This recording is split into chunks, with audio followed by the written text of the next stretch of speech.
Ça, c'est moi à 55 kg. Et ça, c'est aussi moi, mais à 70 kg. Je n'ai pas un physique de bodybuilder, donc tu pourrais te demander pourquoi m'écouter. Tu vois, je suis le genre de gars qui, si tout n'est pas optimisé à 100%, je ne prends que très peu de muscles. Peu importe les autres sports que j'ai touchés, j'étais très mauvais. Le seul endroit où la génétique m'a bénite, c'est sur mon deadlift. Je suis né et Dieu s'est dit, lui, on va faire un deadlifter, le reste, il se démerde. Aujourd'hui, je vais te donner 5 choses que j'aurais voulu savoir en tant que go muscu maigre qui a du mal à prendre de la masse malgré de nombreux efforts à la salle de sport. Qui n'a jamais entendu qu'en musculation, il faut la technique parfaite? Le genre de mouvement où quand tu vas faire un curl, il ne faut pas que ton coude bouge d'un pet, sinon c'est un mauvais mouvement. Et les personnes qui prônent ça le disent parce que ça permettrait d'avoir un mouvement qui est plus efficient, où on cible mieux les muscles, mais aussi de ne pas se blesser. Le problème avec cette pensée, c'est que ça risque de ne pas te faire progresser rapidement et même pire, tu risques de stagner.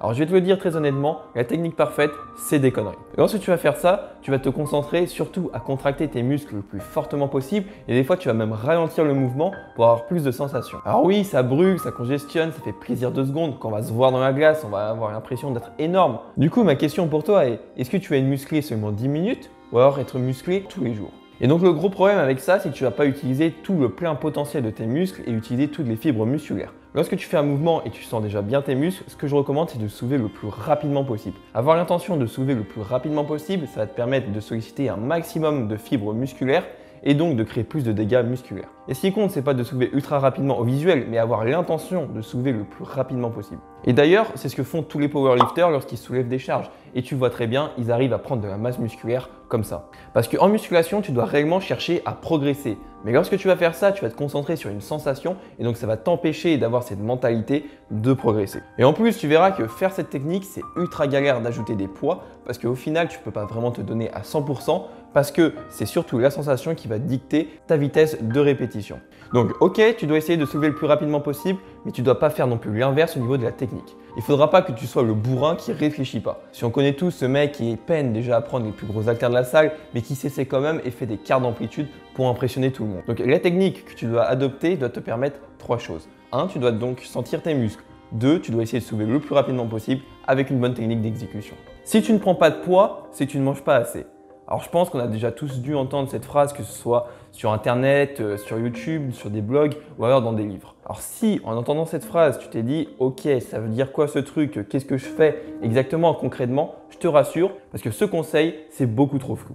Et c'est peut-être ça aujourd'hui ton problème avec l'alimentation. Tu fais des choses sans regarder ce que tu fais réellement. On te dit d'ajouter des aliments, t'en rajoutes par-ci, par-là, mais voilà, tu laisses quand même une grosse place au hasard. Comme si par chance, en ajoutant des petits trucs comme ça, il allait se passer quelque chose de magique. Tu mets tout un tas d'actions qui en soi sont pas forcément mauvaises comme ça, mais tu ne regardes pas réellement l'efficacité, tu n'analyses pas ce que tu fais. Donc tu ne peux pas vraiment voir les effets que te donnent ces actions. Et dans la nutrition comme l'alimentation, il faut littéralement être un scientifique de ces programmes. Et rassure-toi, même si à l'école tu avais plus l'impression d'être en cours de chinois que de mathématiques, les analyses que tu dois faire à l'entraînement et dans ton alimentation ne sont pas si difficiles que ça. Ça te demande donc pas de compétences énormes, mais juste un petit peu de réflexion. Donc le but, ça va être de chercher ce qui fonctionne et ce qui ne fonctionne pas.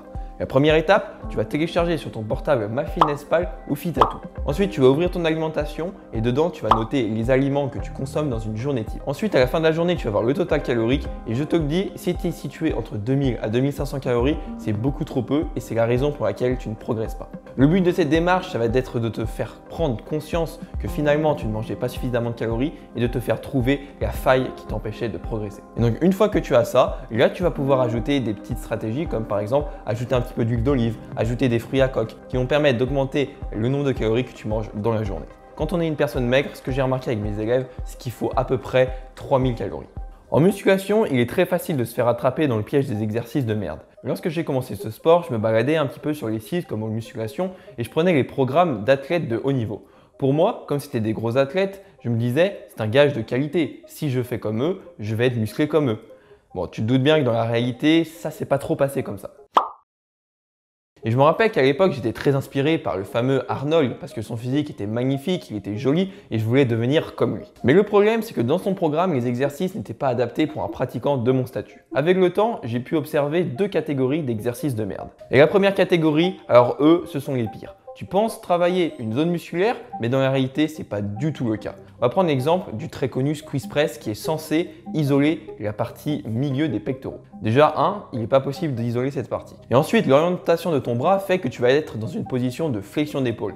Et à ce que je sache, la flexion d'épaule, ça va surtout faire intervenir l'avant de l'épaule. Alors si en plus tu es le genre de personne à pas prendre des pectoraux, tu galères déjà avec que ce soit un développé couché ou même des écartés, alors là je peux te garantir que tu n'auras aucun résultat. La deuxième catégorie, on est sur des exercices qui te permettent de prendre de la masse musculaire mais pas très rapidement. Et ces exercices sont plus adaptés pour les avancés comparés aux débutants. Parce que ces exercices, ils permettent juste d'isoler une petite partie et donc ils vont pas te permettre de prendre des charges très importantes. Et ce qu'un débutant veut quand il commence la musculation, c'est prendre des exercices qui permettent de soulever des lourdes charges pour prendre rapidement en force et en masse. Prenons le cas du curl concentré. Alors c'est un exercice qui va permettre de cibler le chef court du biceps, il va pas permettre de prendre lourd et donc tu vas perdre du temps et de l'énergie dessus. Parce que je le répète dans de nombreuses vidéos, mais si tu veux prendre de la masse musculaire sur le moyen à long terme, il faut aussi que tu prennes de la force. En 2018, j'ai fait une découverte qui a littéralement changé la façon dont je vois les choses en musculation.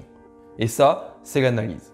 Parce que ok, en musculation, on dit qu'il faut individualiser. Notamment dans la méthode de Lavier, on nous fait comprendre qu'il faut adapter les exercices en fonction de notre morphologie. Mais le truc, c'est que l'individualisation, ça ne se résume pas qu'à ça. Et ça, c'est qu'un facteur. Alors oui, il est important, mais si tu ne prends pas les autres en compte, tu vas pas pouvoir progresser, que ce soit sur le court, moyen ou long terme. Et ma réponse, je l'ai trouvée dans le monde de la force, où alors cette notion d'individualisation est super présente, que ce soit dans le nombre de séries, le nombre de répétitions, dans l'intensité, etc.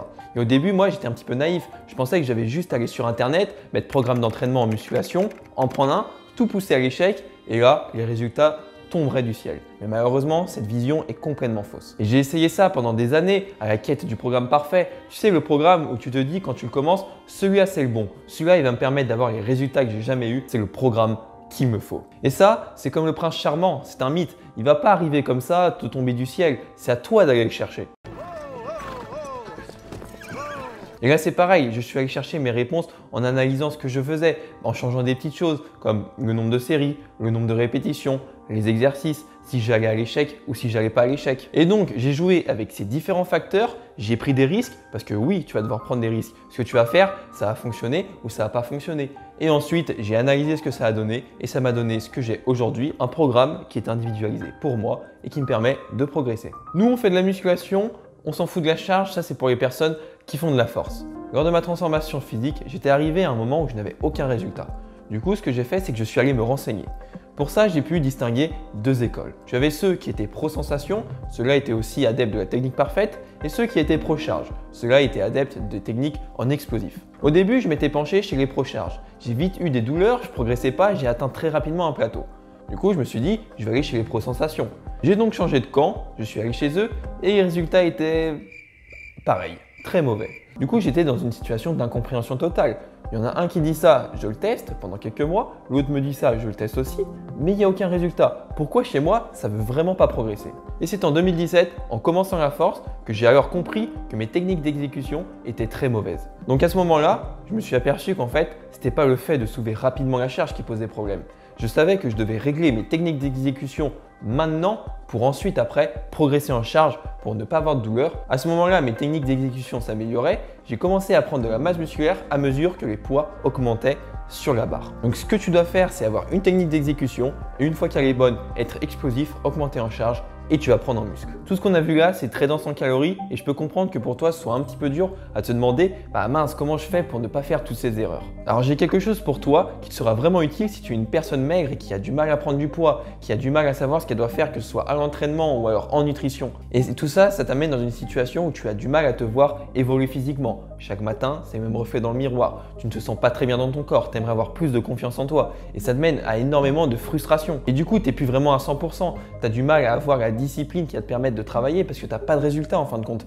Et du coup, des fois, tu loupes quelques entraînements, tu n'es plus à 100% sur ta diète et tu perds du poids. Et donc, je sais très bien que tu aimerais être plus à l'aise dans ton corps, plus à l'aise physiquement, que ce soit à la plage, que ce soit à la piscine, que tu puisses être plus à l'aise aussi socialement avec les gens, que tu puisses donner une bonne image. Je sais très bien, je suis passé par là. Et pour ça, j'ai donc un programme en 30 jours qui va te permettre de prendre tes 4 premiers kilos de masse musculaire. Avec ça, tu vas éviter toutes les erreurs qu'on vient de voir dans cette vidéo et tu vas gagner un temps énorme. Et maintenant, pour montrer ton intérêt vers la chaîne, pour le travail que je fais et pour qu'elle puisse évoluer et que je puisse fournir du contenu encore plus de qualité, tu as juste à mettre un petit like, à t'abonner et mettre un petit commentaire. Moi, ça m'aide énormément. En plus, ça ne te coûte rien, donc c'est donnant-donnant. Et moi, je te dis à la prochaine pour une autre vidéo.